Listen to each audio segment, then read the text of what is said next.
ఎవరు బట్టి పొంగులేటి శ్రీనివాసరెడ్డి నిజంగానే గృహ నిర్మాణ శాఖ మంత్రి అయితే ఒకసారి రివ్యూ చేసుకుంటే మంచిది, ఆయనకి సిగ్గుపోతుంది. లేకపోతే ఒకటే కాడ కొల్లూరులో 17,000 ఇండ్లు ఉన్నాయి, కొద్దిగా అవతల పోతే నాగులపల్లిలో ఇంకో 5,000 ఇండ్లు ఉన్నాయి, కొద్దిగా కిందికి పోతే ఇంకో 6,000 ఇండ్లు ఉన్నాయి.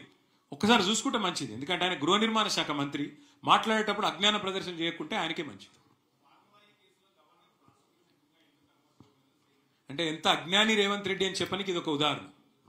ఫార్ములా ఈ కేసులో ప్రాసిక్యూషన్కి అనుమతి కోరినరు గవర్నర్ను. గవర్నర్ ఇప్పుడు అనుమతి ఇచ్చిండు. ప్రాసిక్యూషన్కి అనుమతి ఇచ్చుడు అంటే ఏంది?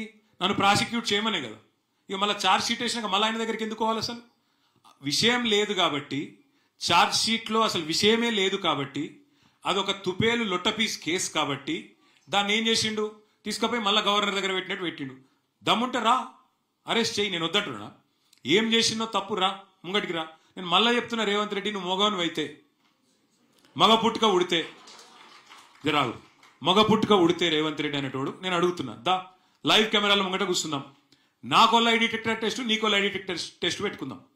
ఏసీబీ ఎంక్వైరీ నీ మీద ఉంది, నా మీద ఉంది, ఇద్దరం అది పెట్టుకుందాం, కూర్చుందాం.